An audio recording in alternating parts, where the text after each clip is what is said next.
महाराष्ट्र की सियासत में बयानबाजी का पारा लगातार चढ़ता जा रहा है। शिवसेना यूबीटी के सीनियर नेता और सांसद संजय राउत ने एकनाथ शिंदे खेमे को जमकर घेरा। शनिवार को उन्होंने मीडिया से बात करते हुए कहा, गद्दार हम पर उंगली उठाते हैं, यह हास्यास्पद है।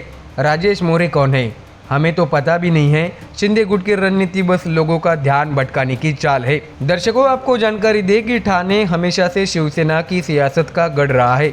राउत ने शिंदे खेमे पर सवाल उठाते हुए कहा, हम ठाणे जाएंगे या नहीं जाएंगे ये कोई मुद्दा ही नहीं। कल ही मैं ठाणे होकर आया हूँ। राजन विचारे पहले से पार्टी में है, अगर वह नहीं होते तो शिंदे भी कभी नेता नहीं बनते। उन्होंने याद दिलाया कि सतीश प्रधान को टिकट खुद बालासाहेब ठाकरे ने दिया था। ऐसे में शिंदे गुट का विरोध करना पूरी तरह से बेमानी है। बता दें कि संजय राउत ने तीखे लहजे में कहा है कि शिंदे गुट का एजेंडा बेहद घटिया स्तर का है। इस पर और बात करने लायक कुछ बचा ही नहीं है। उन्होंने तंज कसते हुए कहा है कि बालासाहेब ठाकरे के साथ कभी किसी और का पोस्टर नहीं लगाया गया। अगर सच में साहस है तो नरेंद्र मोदी से बड़ा फोटो आनंद दिघे का लगाओ। लेकिन हकीकत यह है कि शिंदे गुट धीरे धीरे बीजेपी में पूरी तरह समा रहा है। बता दें कि उन्होंने कहा है कि किसी भी तरह की धमकियां से वे डरने वाले नहीं। हमारा रास्ता विचारों का है, सत्ता की कुर्सी का नहीं। बीजेपी और शिंदे गुट जितनी कोशिश कर ले, हम अपने विचारों से पीछे नहीं हटेंगे, ऐसा भी राउत ने कहा। तो वही प्रधानमंत्री नरेंद्र मोदी की महत्वाकांक्षी बुलेट ट्रेन परियोजना पर भी संजय राउत ने सवाल दागे। उन्होंने कहा है कि मुंबई से अहमदाबाद जुड़ने की इतनी जल्दी क्यों है, दिल्ली से मुंबई क्यों नहीं। हमने बुलेट ट्रेन की मांग कभी की ही नहीं थी। ये प्रोजेक्ट महाराष्ट्र के लोगों की प्राथमिकता नहीं है। पहले मुंबई के ट्रैफिक और मूलभूत सुविधाओं पर ध्यान दीजिए। इसके साथ ही संजय राउत ने मंत्री शंभूराज देसाई को भी आड़े हाथों लिया। उन्होंने कहा है कि आप खुद गद्दार है और आनंद दिघे जैसे सम्मानित नेता के खिलाफ आंदोलन कर रहे हैं।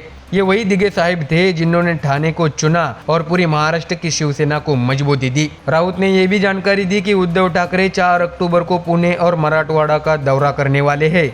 उन्होंने इशारों में कहा है कि आने वाले हफ्तों में महाराष्ट्र की राजनीति में कई नई हलचलें देखने को मिलेंगी। तो वही देवेंद्र फडणवीस और राज ठाकरे की मुलाकातों पर भी राउत ने टिप्पणी की है। उन्होंने कहा है कि ये सब सियासी तनाव पैदा करने की चालें हैं।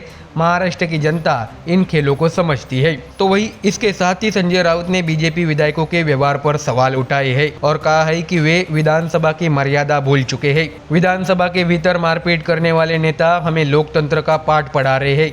असलियत यह है कि बीजेपी और शिंदे गुट अब धीरे धीरे एक ही हो गए हैं। ऐसे में अंत में संजय राउत ने दोहराया कि शिवसेना यूबीटी अपने विचारों और मूल्यों पर अड़िग है। हम सत्ता की लालच में कभी अपने सिद्धांत नहीं बेचेंगे, चाहे कितनी भी साजिशें हो। उद्धव ठाकरे की शिवसेना अपने रास्ते से नहीं हटेगी। तो दर्शकों, संजय राउत का यह हमला साफ दिखाता है कि महाराष्ट्र की राजनीति आने वाले दिनों में और भी गर्माएगी।